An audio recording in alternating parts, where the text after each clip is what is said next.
Do you listen back to your beats after you make them and just want to throw them in the trash? You're not going to want to miss the tricks used by platinum selling producers that I'm going to expose in this video for free.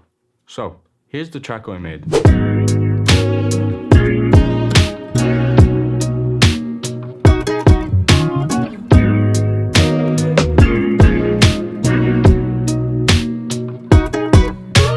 How do you make something like this, you might ask? It's simple.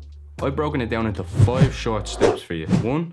Simple chord progressions. Simple chord progressions give room for artists to flaunt their magnificent vocals over your instrumental.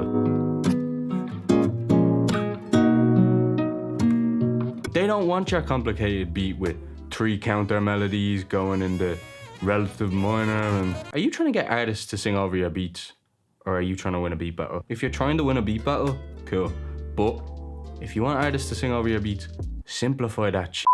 2. Catchy bassline. So, the main idea of the bassline has to repeat itself. That's what helps to make it catchy.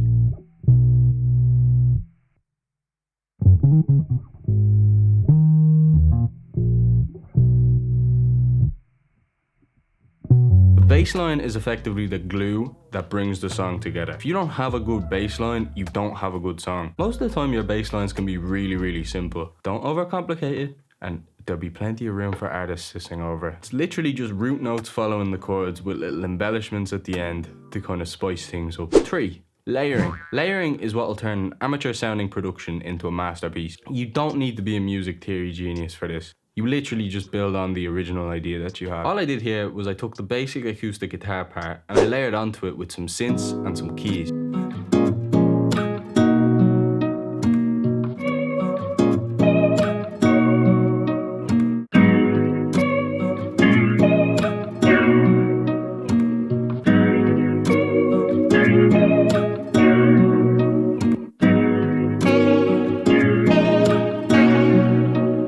What gives your production a really full sound, and some people will think of this as a mix as opposed to the production. You can't mix a sounding production to sound like a good production. If you have a pile of and you put makeup on it, it's a pile of with makeup on.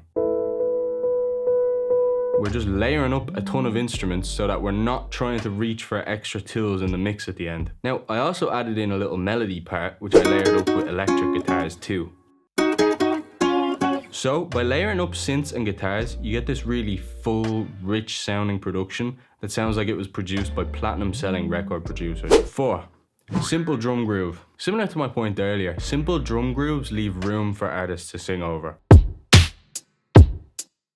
If you're throwing in little hi-hat rolls every like 2 or 3 beats, where the f is the artist meant to come in? Are you making beats for artists or for producers? Tip number 5, more layering. So, to help give the drums a bit more of a fuller sound, we're just going to build on the idea that we have. So what I did here is I took the snare and I added a couple of layers to it.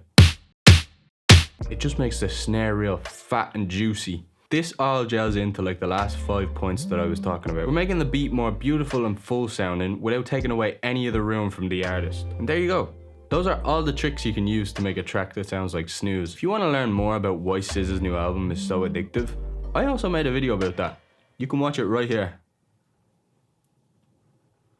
I would probably click on that if I was you.